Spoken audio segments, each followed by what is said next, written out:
I'm going to click record so we can record this prosperity. Welcome everyone, those watching live and those who watch down the road. It's my pleasure today to introduce you to my friend Emily Davis of Emily Davis Consulting, a Colorado-based nonprofit practice that provides a range of services for the sector, from training to facilitation to consulting, pretty much any kind of service that your nonprofit needs. Emily's right there to help you. Emily has served the nonprofit sector for more than 15 years as an employee, as a trainer, a consultant, a board member, and a philanthropist. She holds a master's degree in nonprofit management from one of my favorite universities, Regis University in Denver. She also is a certified governance trainer for BoardSource. Didn't know that about you. Now I do. She also wrote this phenomenal book that if you don't have it in your nonprofit library, you need to have it, called Fundraising in the Next Generation. Really shook my mind and expanded my thinking in some really wonderful ways. I believe that's how we first connected. I think so. I was teaching a nonprofit class, and I was feeling particularly lost, particularly in the area of talking about millennials in an authentic way. And Emily, I not only ran into her book, I found this phenomenal resource at the end of her email address, and that's how we became friends. Emily founded the Young Nonprofit Professionals Network of San Diego. She also served as executive director of the Colorado chapter of the National Hemophilia Foundation. I think that's probably what you were doing when we first met. That would make sense. As I remember, my book came out in February, and I finished up my executive director job in like April or May. So. Yeah, that makes sense. Okay. It's something that I didn't know until I was preparing for this introduction, is that you kind of got your start where I got my start in the nonprofit sector, which is dealing with the issues of violence against women. Oh, yeah. Yeah, that's how I got mine, although on a volunteer and board perspective. And so something else we have in common. So I love that. I love finding out something new about you. Yeah. Welcome, Emily. Thank you. The topic of the day is boards as ambassadors. That's a topic that I think is so important for boards. It's kind of been raised to a different level with BoardSource's increasing focus this year on impact, providing impact to the sector. And it's just a topic we need to be talking about. So when I saw your post on the topic, I said, I've got to get Emily on this. So tell me what you mean by board ambassadorship. Different terms can mean different things for different people. So let's provide a framework. When you talk about boards as ambassadors, what are you talking about? What does that include? Absolutely. So in order to answer that question, I think it's helpful to have background is that I use a lot of the BoardSource materials. As you mentioned, I'm now a senior governance consultant with them. And one of the things I love about BoardSource is they have all these great best practices that provide a foundation for all of us to tweak as we need. But I found them through and through to be very useful. And one of the things that BoardSource and any board governance expert talks about is different roles and responsibilities of boards, right? But one of the frameworks that was most helpful to me as a board member as it related to those roles and responsibilities was this idea of the different hats we wear. So when you're a board member, right, you can never not be a board member, but you have to think about which hat you're wearing when. And so there's really three hats we talk about. And we talk about the legal hat, the volunteer hat, which is sort of a fun one because it's, as board members, when we're wearing our legal hat, the staff really works for the board via the executive director. But when we're wearing our volunteer hat, we actually work for the staff. So, and then the third hat is the ambassador hat. And to me, this is my favorite hat because it's really connected to boasting and bragging about your organization. In order to do that, you need to know the programs, you need to know the financial sustainability of the organization, the staff, the impact. And in terms of these hats, as a board member, it's just helpful to know which hat are you wearing and really which hat should you be wearing, because sometimes they're not one and the same. But in addition, the thing that's really interesting about ambassadorship is that it's so tightly connected to fundraising, right? And for nonprofits, and particularly nonprofit board members, we have this terrible fear of fundraising, right? Because it's begging for money rather than an investment and impact in the community, whatever the community is. And so once we started talking about fundraising in a different way and really framing it in ambassadorship, people, that sort of fear kind of melted away for people, and they could go, oh yeah, I can do that. That makes a ton of sense.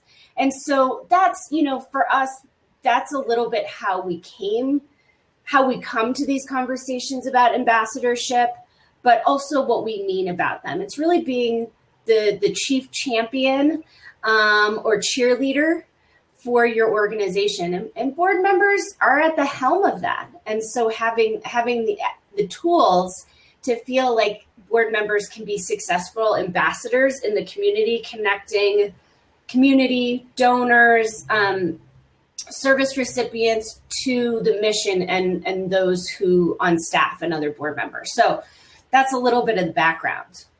Okay, that's helpful. I'm also glad you connected it to the fundraising component, because it is all kind of wrapped into one. And certainly I've run into more than my share of board members, and I've been that board member myself, where we translate fundraising role into asking someone for money. Yeah. When in actuality, yes, someone needs to eventually ask someone for money, but there are lots of different ways that we can participate in that process. Yes. So that I found that very interesting that you made that kind of connection that would make some sense. Let's unpack that a little bit, like just to help set the stage. What are some types of activities or roles that might be included in this particular hat that we're wearing? Yeah. This is my favorite thing, because there's so many hats, or so many things within this hat that you can do. And again, I think I'll keep connecting it to fundraising, like you were saying, Deborah, because you and I think very exactly the same about this, is that, fundraising is really a process, and asking for a gift is only one small part. Now, the cultivating of the relationships, inviting people to engage in the organization, and stewarding those relationships are really the key to long-term fundraising relationships. And those pieces take the most amount of time and can really be the most fun for board members, right? So to circle back to examples of how to be a great ambassador, really easy things like, when we facilitate conversations around this, a lot of times people will come to us and say, well, we really want our board members to have an elevator pitch.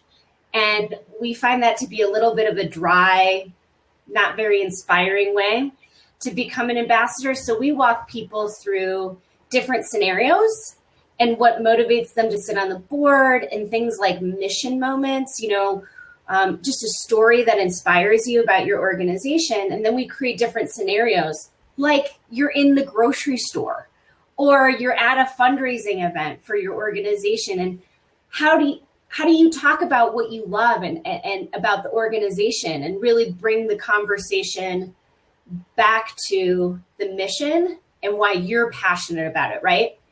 And so, if people give to people, both in time and money, which is the basic tenet of fundraising, is that people want to feel inspired and connected to other people. And so being a good ambassador is really about, whatever the situation, that you're really sharing your passion for the organization, why you are investing your heart and resources in that organization, and really opening up an opportunity to inspire other people to join you in that.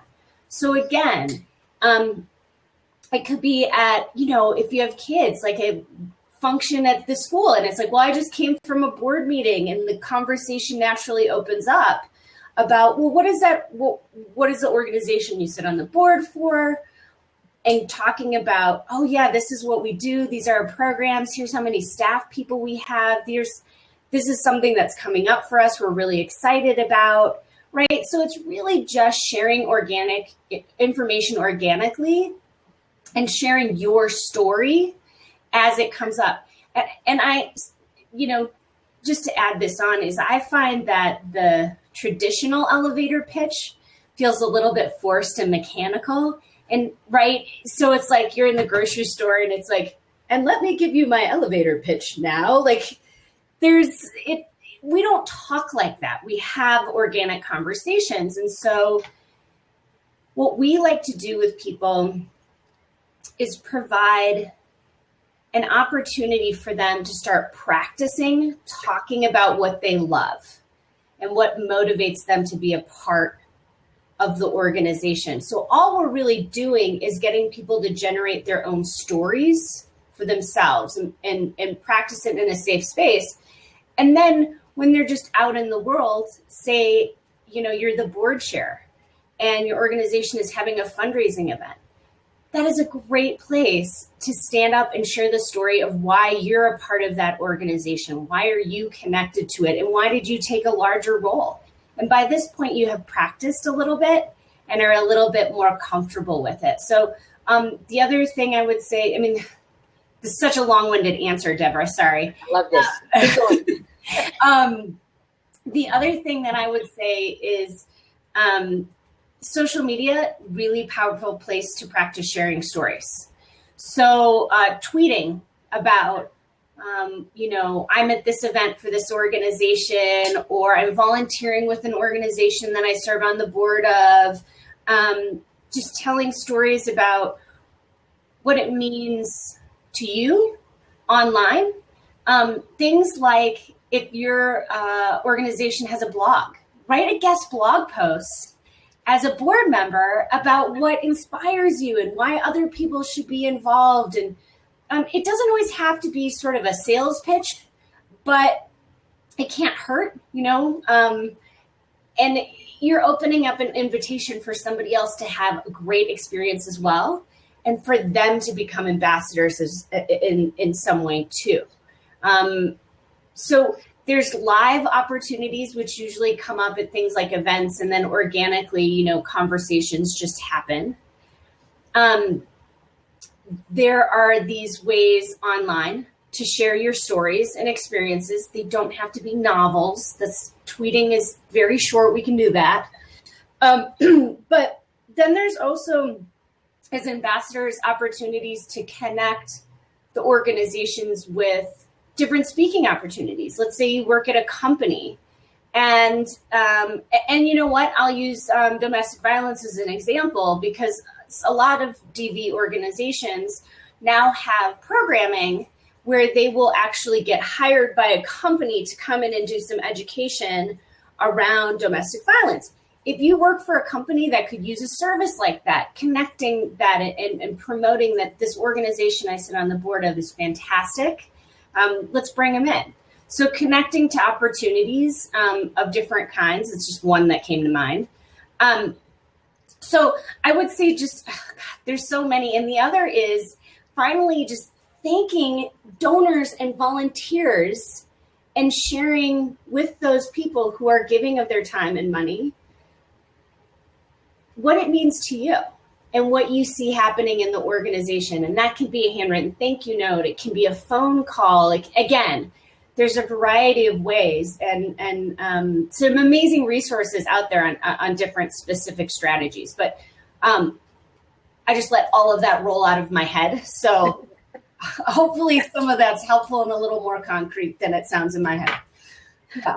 What I like about that is just as there are more ways to participate than just asking someone for money. Yes. There are many different ways for people to participate in this process authentically. Talking to people who we know, speaking formally, writing. I would love to write a blog post on my favorite nonprofit. I mean, lots of different kinds of ways to participate that you've kind of outlined there. That to me feels really, really important. Lots of things popped up as you were describing this. Let's back up first and talk about the importance of stories. Yes. Generating your own stories. What other types of stories are important for board members to have access to as they embark upon this work? Obviously, my own personal motivations and my own personal passions about the mission that's one important kind of story to tell.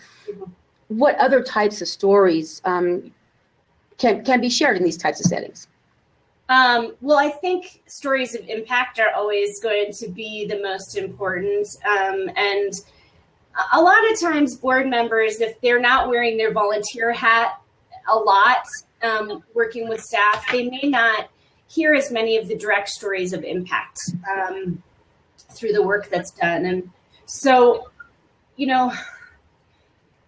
there's some really cool ways to start generating stories and even getting inspired by other people. And one of the things I mentioned were these mission moments, which a lot of people are familiar with.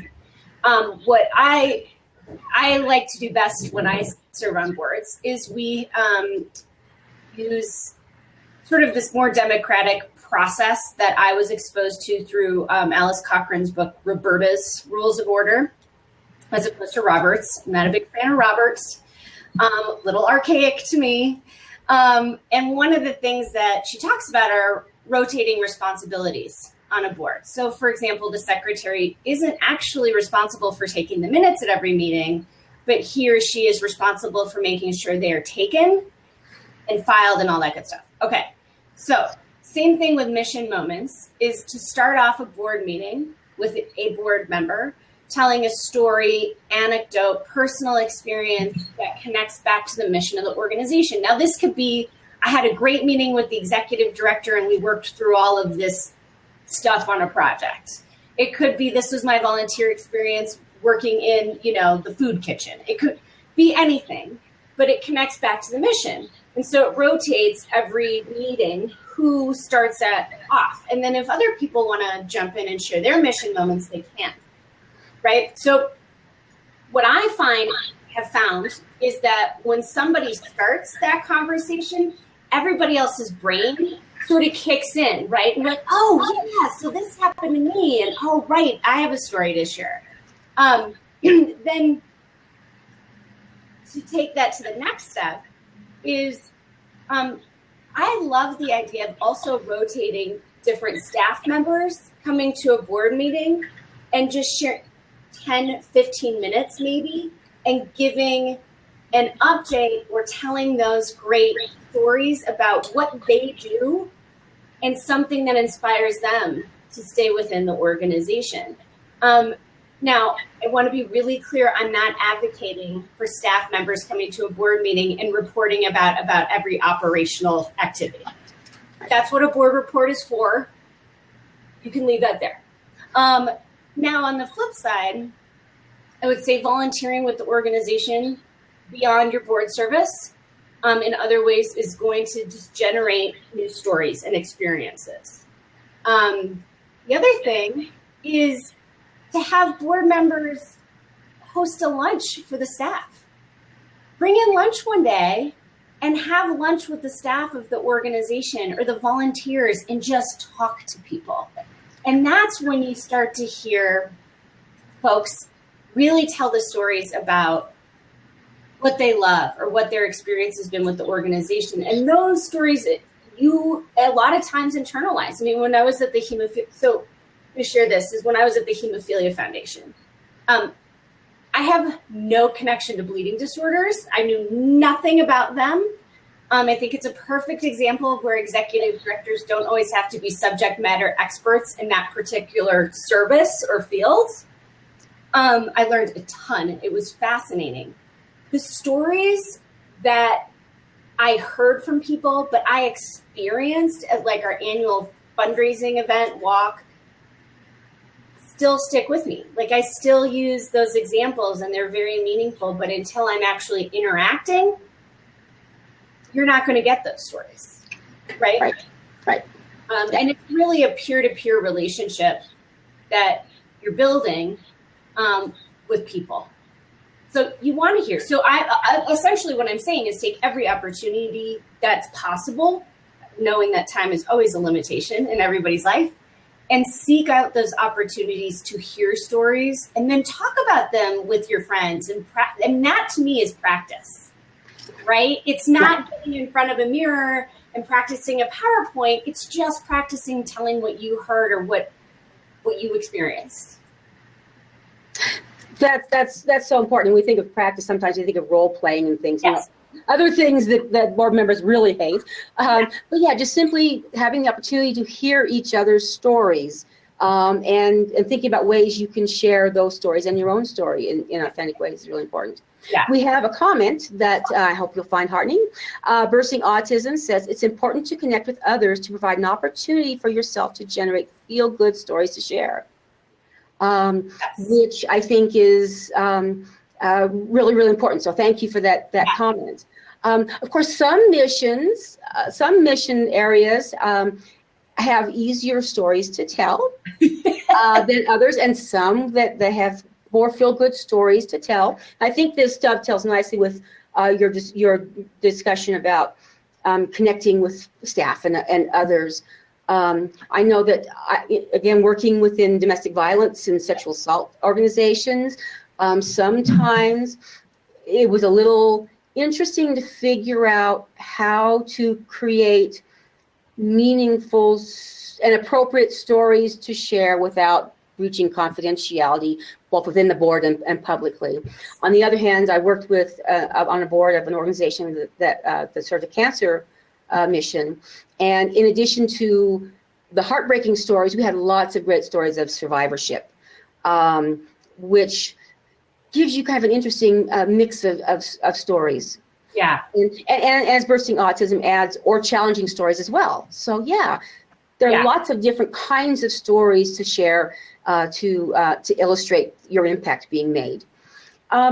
Which reminds me, we have staff members out there doing this work, and the executive directors presumably out there doing this work.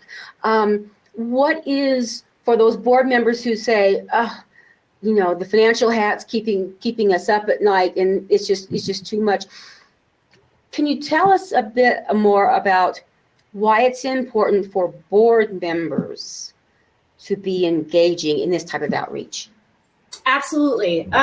So one of the things, I'm going to respond to one of the comments you made because I think it connects really well to this is, so I started out volunteering in a domestic violence shelter where my mom was on the board. That was my start. And then I was in sex assault as a staff member and volunteering all kinds of stuff. And one of the things I heard repeatedly from organizations I worked with, especially in ending violence against women early on, was telling the stories or raising money was really hard because it wasn't sexy.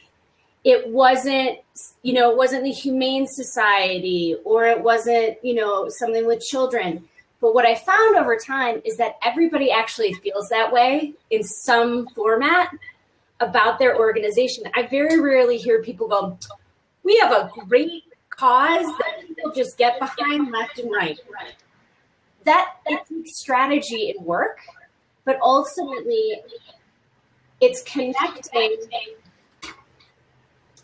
the opportunity with the right person and organization, right? So you have to have that intersection. So somebody like me, I want to hear different stories. I want to hear about the fuzzies, but I also want to hear about the struggle. That we strike a balance between you don't want to sound like we're doing so well that we don't need any help, right? We don't need any volunteer time or financial support. And we're in such a crisis that we're going to close our doors. And why would somebody invest in something that's going away? And so to your point, Deborah, yes, you need a mix of stories for the right, and whatever you want to, and whatever's appropriate for that time. I'll never forget working on a case on the hotline that was all over the public media. Well, I've had this happen a lot, actually, and unfortunately, and you cannot confirm or deny if somebody has been a recipient of services, but you can talk about, as an example, these are the kinds of things that happen. You know, you can sort of make up some version of all this as examples to educate people, right? So, and I share that because I think it's a really good example of getting creative and not being so confined by that elevator pitch, and knowing that we're smart people. Or at least we have the opportunity to be very creative and smart, so take it. Now, the board's role in all of this, to get back to your question, is really to connect internally with why you're on the board, right? There are a lot of different types of service for an organization: staff, volunteer. Board is a higher level of commitment. And it's not for everybody. And you know what? That's totally okay. So I also think it's important to break down a couple different ways you might think about the types of ambassadors board members might be. So I got this great framework from something called Creation in Common. And, you know, one kind of, oh yeah, right. Exactly. So there we go. So, for example, there's the board members who are the connectors. They're the people who really meet and engage with people, right? They're sort of the networkers. They're the people at an event who are floating around a lot and talking to folks. Then there are the people who are the storytellers, and they're the ones who are illustrating stories in a very compelling way. You know, they might do a YouTube video or some sort of promotional video, or just tell a story to, you know, a Rotary group or something like that. The next one is the visionary. They're the kind of person who's almost behind the scenes being strategic about helping people or helping the organization develop a case for support or for the work. And then what I would say is there's the closer. And this is typically the person we think of who's really comfortable with asking and saying, you know, we've cultivated this relationship, you know, now we're ready to ask. As a board member, I'm happy to go do that. So there's, within ambassadorship, I think there's different types of roles or nuanced pieces that board members can take out of ambassadorship. But ultimately, if you have, let's say, you know, these sort of 4 roles of connector, storyteller, visionary, closer, which one are you? Which one do you feel most closely connected to? You know, and for me, I really like the visionary part.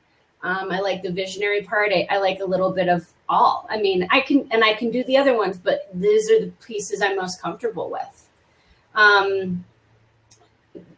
The other thing I would say about the role of the board is in ambassadorship is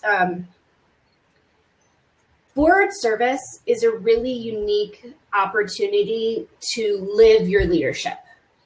And it's not an experience you can get through, you know, a half-day leadership training. It's a really unique way to practice and live that leadership. And with that, take risks. So part of your role is to push yourself a little bit further all the time. It not only helps the organization, but it helps you in sort of a self-growth kind of way. And the last thing I would say, and, you know, if you haven't heard it once, you've heard it a million times, I hope, or at least I've said it a million times, that maybe that's what I'm referring to. You should have all of your board members giving some sort of financially significant gift to the organization. It's an incredibly important responsibility as ambassadors, because if you are in any way connected to fundraising, and the organization is asking others for gifts, financial gifts, and the chief champions of the organization are not financially invested, why should anybody else? So I would say that's a really important connection to the ambassador role that people are really uncomfortable with. And, a lot of folks will say, but I'm giving of my time, and a lot of time, and absolutely do not deny that. But board, as I said earlier, board governance is a higher responsibility. It's got more layers to it than any other volunteer role, and it's not for everybody. So it's okay to say, I can't do this, but it should be an expectation and responsibility for the organization. Sure. And that's my pitch for board giving. You were breaking up a little bit, so I want to make sure that everyone understood what you were talking about, and that is the importance of board members actually giving financially, whatever is comfortable. And I agree with that. I've certainly had those conversations with board members, and in some organizations maybe it's fine, but there are more and more grantors and major donors who will ask very pointed questions about, does your board support your organization financially? And you're free to respond however honestly is appropriate, but for more and more of those potential donors, the answer had better be everyone gives something. Well, so yeah, I agree. Am I better now? Yeah. Okay, great. Yeah, there's just a little hiccup, and I want to make sure everyone caught what you were saying. I know what you were saying, but I want to make sure everyone caught what you were saying. So yes, thank you. Absolutely, and I think I like first of all, I like that framework very much, because I think that provides a way for everyone to see a natural place to participate in the process. But also, I appreciate your recommendation that we engage in some stretching. I think that's really important too. For example, I'm not shy, but I'm an introvert, and my natural kind of comfort level would be with you in the visionary piece of it. But probably some important stretches for me could be being more dedicated to the connecting aspect of it. So, yeah, I like the way you both gave us something we can do naturally, but also maybe some areas for potential stretch goals. So I like that a lot. You mentioned at the very beginning that when you frame this more broadly versus this is your role in fundraising, that board members seem to be very welcoming of that message. Do you find any hesitations or concerns that are common, even if they're generally amenable to the idea, like some of the kind of worries or concerns or hesitations that maybe board members encounter when they first encounter this idea? Mm-hmm. Yeah. I mean, yes. I mean, quite a few. I mean, there's generally a lot of pushback. Mostly, what I find is it takes some time to frame the conversation for folks in a way that is disarming. And really leading into, you sort of have to start with, let's get some common language and common understanding around board roles and responsibilities.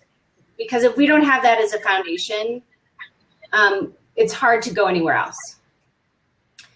The other thing I do, and I think this has to do sort of with the art of facilitation that you learn, right, is that a lot of these conversations, they're not lectures, they're interactive engagements. And so we do some sort of what some folks might think of as, initial icebreaker stuff to ease people into the experience before they even really know what they're doing. It's a bit of a teaser, kind of. And then when we start to talk about the nuts and the bolts of it, we go, oh, but you've done this. And it's like, oh, right. And then there are people who are like, I just don't want to do this. And that is an outstanding opportunity to then, sometimes it's me being the bad guy and saying, that's okay, but then maybe this isn't your role. it's frankly, it's not fair to the other board members and to the organization if not everybody is held to some standard. Now, there's a lot of opportunities within that role. There's so many different things that you can do that to say I don't want to do any of it really says, actually, this isn't the right fit for that person more than anything else, right? And that's okay. But I think you get some self-reflection in that experience. But the resistance, it's pretty funny because when I sit down with folks, I get a lot of nonprofits coming to me and saying, especially executive directors, and saying, we need our board to have the elevator pitch. And usually that's where that's the hardest part, is starting to reframe before we even get into the facilitated conversation with the board, is to say, maybe there's a different way to do this. And as soon as you make the connection, you sort of see people's eyes light up and go, oh yeah, board members are going to like that a whole lot better, because they're not going to have to memorize something, or it's not going to be in somebody else's words. You know, I think most of our organizations, the mission statements alone that we have are incredibly long. And board members, that's part of ambassadorship, is knowing the mission statement, but we don't really set board members or anybody else up for success by having these incredibly long mission statements. You know, you did not have to put everything in your mission statement. The kitchen sink does not belong there. You have other ways to communicate everything you do in a day. Now, one of the things that we've done to help people get more comfortable is, and this takes about 2 hours. It's a pretty significant process. It's great, but it's message mapping for people who haven't heard of it.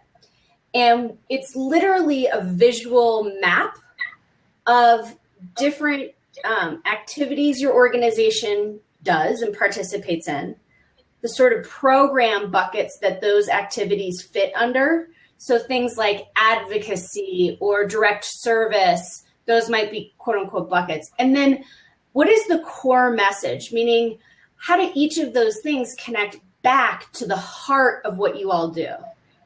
And so you can visually see what it looks like, and it takes a lot of finessing. It sounds really straightforward, but the process itself it can be pretty extensive and super fun. But it's another way to provide a framework for your storytelling and getting back to that core message. And it is the absolute simplest language that you can pull together, because you want to be able to remember it. And now we've done this with some organizations, and they've ended up changing their mission statement to whatever that core message was, because they found it so useful. That doesn't happen all the time, but sometimes. So that's another way for people to go through that process of learning their stories and getting them more comfortable with the concept, as opposed to, I don't want to talk about it at all, right? So we have a lot of different activities and entry points to get people thinking about it. Well, I like that. And I also like the idea that that's also kind of a sneaky way, but an appealing way to convey like the facts about the organization without conveying dry numbers. You know, that you can help them kind of see how everything fits and sees, you know, right, kind of lays out in front of them what we actually do and how it connects back to the mission. I love that. Thank you for sharing that. Yes. Thank you for sharing that. Yes. It's pretty cool, and it's somewhere up between a middle ground of, say, an elevator pitch and a totally organic storytelling experience. And they do all fit together in a really nice way, but it's a little bit more gentle for people and palatable. Yeah. Sure. Well, in addition to what other types of ammo do we need to provide our board members in doing this work? Besides, in addition to the stories, the great stories, what other types of background information, things that they can use to convey your impact in appropriate ways that will resonate not only for them but for the people they're sharing it with? Yeah. You know, I think it starts from, Deborah, I know that you'll like this framework, is I think it starts from the time you start to recruit board members. And, you know, getting people to connect with why they want to serve on the board, right? From the beginning, asking in a board application or an opportunities form or whatever you call it, you know, why do you want to be at the board level? You know, and going through a process to help them and the organization find a mutually beneficial fit also starts to uncover some of those experiences. The second thing I would say, and I consider this part of recruitment, is a great orientation. You need orientation for your board members, and orientation is not, here's our board manual, read it, and that's it. That's so boring. That's not why I joined a board, so I could read a huge manual, right? I wanted to do some good. So in that orientation, making sure that board members are clear about the programs, the structure, the organizational chart. I mean, some organizations have 1 or 2 staff people, others have 50 or 100. I need to know what the departments are. Give me some concept of what structure we work in, right? So knowing at that 30,000 foot oversight level, knowing what the programs are, knowing how the organization's structured, knowing who the key people are, and in orientation, also finding out what the expectations are for things like volunteer time, you know, and understanding what kinds of volunteer activities are available, not just for you as a board member, but what kind of other volunteers or things are other volunteers doing? I mean, we are a sector fueled by donated time. It's a huge part of everything we do. And so knowing what those opportunities are within the organization so you can connect people. The last board I served on was Social Venture Partners International and Social Venture Partners Boulder County, for people who know about them, but capacity building. And we work side by side with nonprofits and provide funding. Because I was so involved at a volunteer level with that organization, if I met somebody on the street, 8 times out of 10, I could tell you a way to connect into that organization. But we also had a really good orientation process. And so when we did orientation for new board members, I would go, oh, I remember thinking, oh, I didn't even know we did that. That's a really cool place for me to plug in. And part of oversight of an organization as a board member is being educated and be connected to the work, not just the operations so you can micromanage, don't do that, but having an awareness of what's going on. It also includes things, and again, I would say this fits with being a good steward and educating yourself, are things like read the e-newsletter, subscribe to the blog, follow them on social media and comment and respond and engage. I mean, board members who, you know, engage in that way and connect with people, you know, folks who don't want to speak in front of a group. Public speaking is a terrible fear for people. Not everybody has to do it. I happen to like it. I don't know why, because I'm crazy. But you can actually sit behind your desk at a keyboard and be a champion for your organization. But you have to know what's happening. I would say the other thing is, if you're a board chair, you should be checking in with your executive director just to check in, both of you on the same page, once a week. And those are great opportunities to also gather experiences and stories and then connect other board members with it. So I hope that's, you know, some more food for thought related to that question.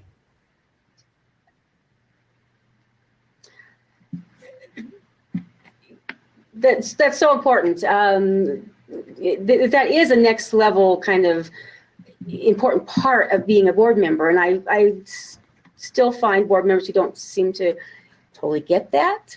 So thank you for reinforcing that message that you do have an important responsibility to not just sit back and absorb whatever is tossed your way, but to actually do that research about your organization, about your mission. So thank you for that. I'm mindful of our time. I have a couple other questions I do want to be sure we get to. And if those who are watching have any questions, be sure to include them in the chat and I'll pass them along. In terms of supporting this work, I've been involved in a board chair survey for, seems like forever, I think a couple years. And so I'm really kind of cognizant of that particular role, that particular position's role in all things related to the board. Tell us a bit about how you see the board chair facilitating or reinforcing or making sure that board members are prepared and that they're doing this work. Yeah. Well, I think you just hit the nail on the head in terms of that it's the board chair's role and not the executive director. Board members are really responsible for each other. It should not be the staff recruiting for the board recruits for the board should hold itself accountable. It shouldn't be, the executive director has plenty to do, and it can feel like a conflict for the executive director to take on the response. Now, the executive director has a governance role, but that's not part of it. We should take care of ourselves as board members. So with that, I think the board chair, for all board members, one of the chief responsibilities is to hire, assess, and support the executive director, not to throw him or her under the bus. And the board chair can really model that. Now, that's not to say if you have a chief executive officer, executive director who isn't performing, that you don't take action, but that's what the assessment part is about. And a board chair has to model the best relationship and best practices in board governance by having a good partnership with the executive director, by addressing conflict, whether it's big or small, as it comes along. When you're in board meetings and you have a board member who's getting really down into the details and the operations, this is a great time for a board chair, whoever is facilitating the meeting, frankly, or any other board member, to say, hey, you know what? I think we're getting a little too down in the weeds. We got to pull up in altitude a little bit. If you have questions about the operations, let's think about what you need to be a good ambassador for this work. What are the pieces that you're missing that you need help with? Because nobody cares how you stuff the envelopes. Let that part go.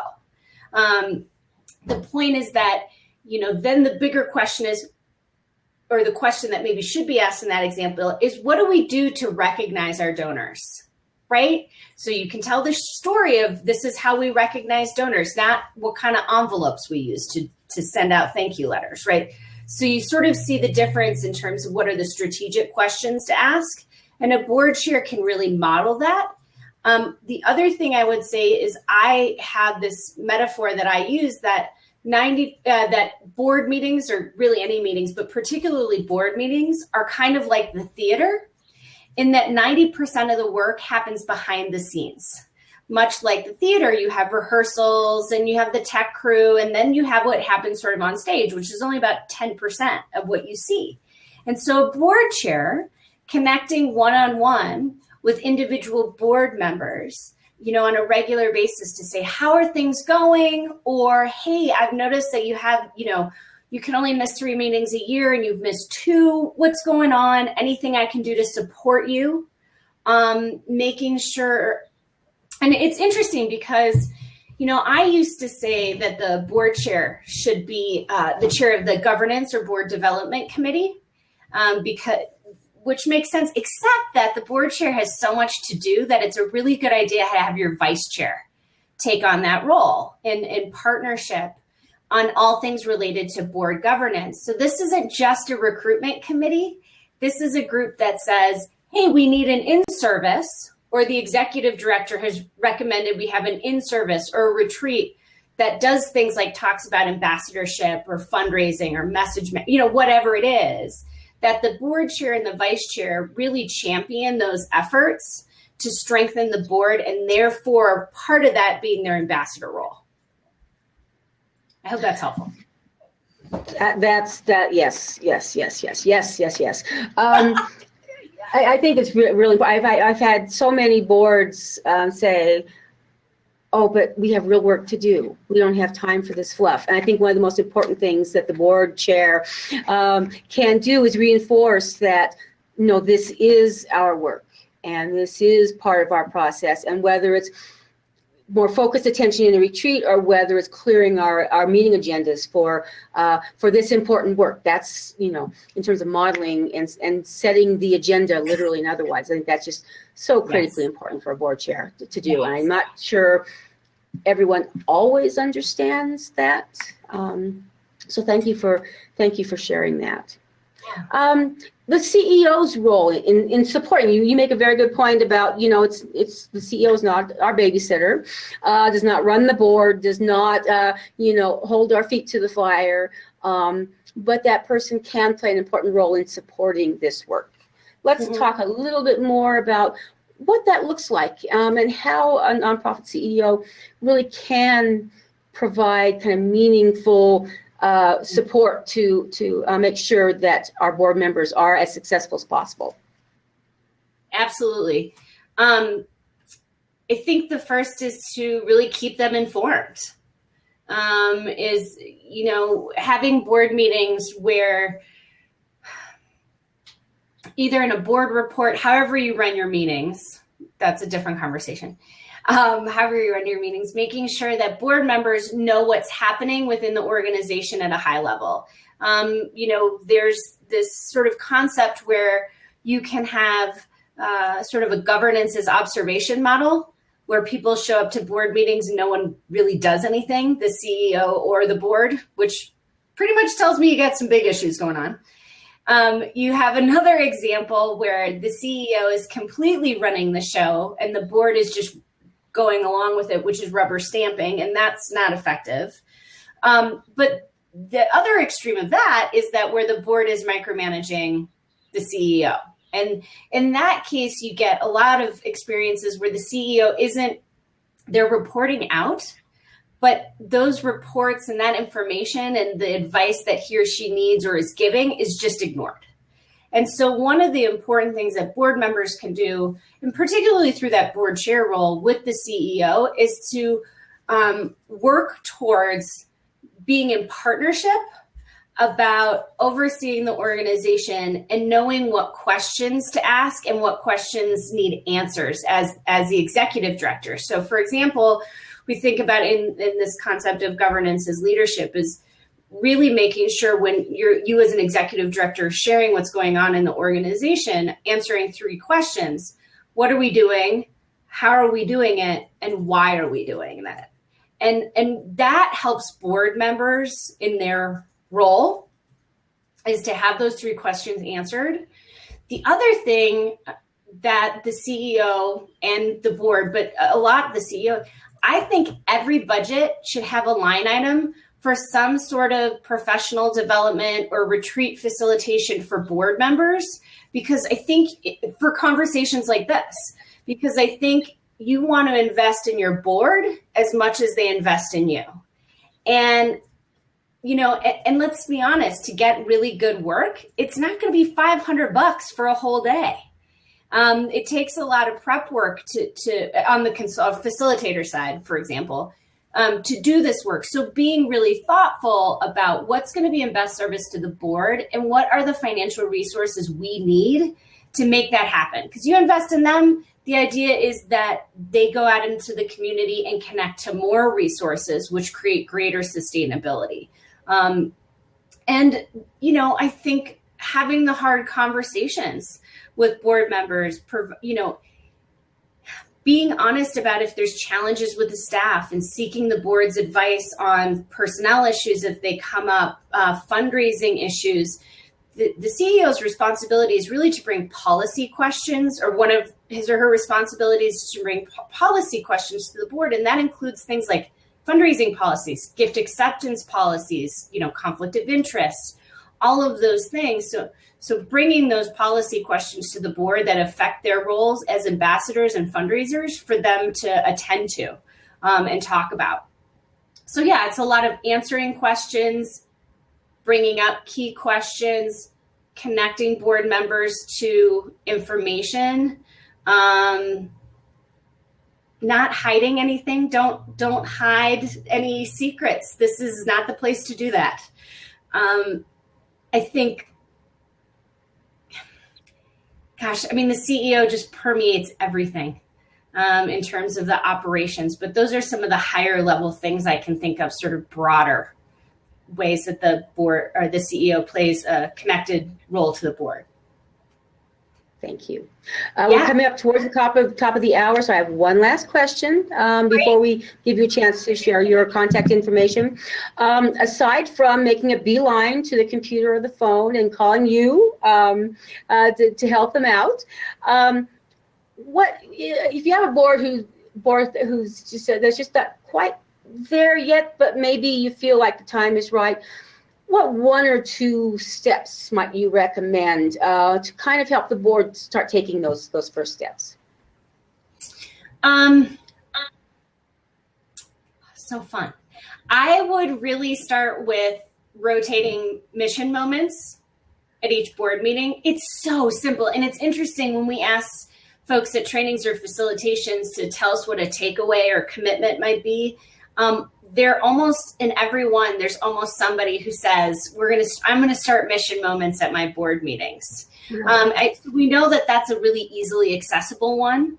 The other is, I would say, participate in a training or a webinar about basic roles and responsibilities. To me, starting there, I don't care how many boards somebody has sat on. I sat on a board with somebody who sat on 13 boards at once. Wow. Right. I know. Total eye roll. And he was the executive director of a grant making foundation. This is a guy who sat on a lot of boards. Clearly, he had not heard some of the best practices, right? We make some assumptions about what people know just because they've had experiences, but why not start with an even playing field and some common language? There are free webinars on this. There are trainers out there. There's reading you can do. There's all kinds of stuff, but start with the foundational pieces before you can even go to some of this other stuff. So I would say mission moments, and start to educate your board around a very common set of board best practices for roles and responsibilities. Perfect. Thank you. Great way to come to end this particular session. In terms of being able to contact you for more information, or to find a link to your book or anything else they might want to know about you, how can people go about doing that? Thank you for asking, first of all. My very creative name, EmilyDavisConsulting.com. Our website has all kinds of goodies. We're doing, what we do mostly is board governance work. We do charitable advising with philanthropists of all different kinds. And then a lot of just sort of nonprofit advice. People who want to start nonprofits need fundraising advice and communications help. It's a smattering of things that we do, and we try, Deborah, how this sort of came to fruition is we try to blog pretty regularly about our opinions and best practices and resources, and do guest blogs and all kinds of things. So I hope that might be something that would be useful for people. We do it just because we enjoy it, and there might be something there, but that's on our website, and I think that's it. Yeah. Well, thank you, Emily. I just really appreciate your time and your expertise. I'm so glad we got to pick your brain on this particular topic. For those who are watching live, I will be, first off, there's an embedded link already available on my blog, boardlearning.org. I'll also upload a YouTube version a little bit later, just because, in case things change on Blab, we'll always have a copy. So you can relive this, you can reshare it with others. You can go back and catch all of the great tidbits that Emily shared, and maybe you missed the first time around. I'm just so thrilled to have this chance to share one of my best resources in terms of thinking about nonprofit boards. So thank you very much. My pleasure for having me. Appreciate it.